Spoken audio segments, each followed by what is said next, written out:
पहला तो ये है कि इनके जो नतीजे आए हैं वो काफ़ी शानदार थे। सभी 12 सरकारी बैंकों ने इस बार हमने देखा कि तीसरी तिमाही में रिकॉर्ड मुनाफा दर्ज किया है। जितने भी आप बैंक्स देख लीजिए, उसमें एसबीआई में 25% ग्रोथ आई थी मुनाफे में, कैनरा बैंक के प्रॉफिट में 26% की ग्रोथ आई थी, PNB 13%, bank of Maharashtra, UCO bank, सभी में अच्छी तेजी थी। इसके अलावा भी बाकी सारे बैंक्स हैं जहां पर भी अच्छी तेजी थी, लेकिन रिकॉर्ड मुनाफा इस बार देखने को मिला है। नंबर्स अच्छे थे इस बार। ऑपरेटिंग खर्च और प्रोविजन में भी थोड़ी कमी देखने को मिली, तो उससे भी सहारा आया है। और बैंकों की एसेट क्वालिटी और कॉर्पोरेट बुक्स में भी एक बड़ा सुधार देखने को मिला। एक बड़ा इंडिकेशन हमें एसबीआई से मिला था, जिसमें कॉर्पोरेट बुक में एक बड़ा सुधार देखने को मिला था। और बैंक ऑफ बड़ौदा जैसे कंपनियां थी, वहां पर भी हमने देखा था कि उनके कॉर्पोरेट बुक्स में सुधार हो रहा है, तो ये एक बड़ा ट्रिगर है। उसके अलावा दूसरा ये था कि आरबीआई की जो मिस सेलिंग पर जो कड़े नियम आए हैं, उसके बाद कहीं ना कहीं रिपोर्ट्स ये भी कह रही हैं कि सरकारी बैंक ज़्यादा आकर्षक हो रहे हैं, क्योंकि निजी बैंक की अगर बात करें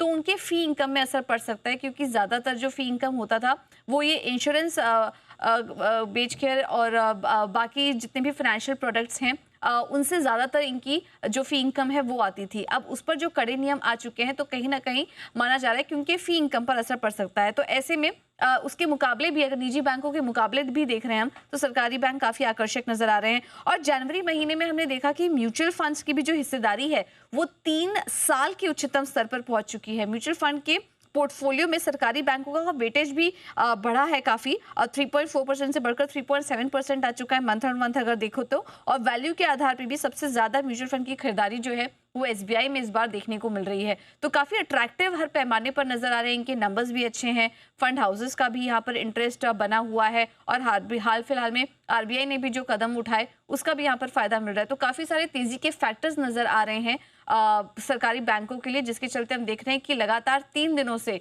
लाइफ हाई पर कारोबार कर रहे हैं।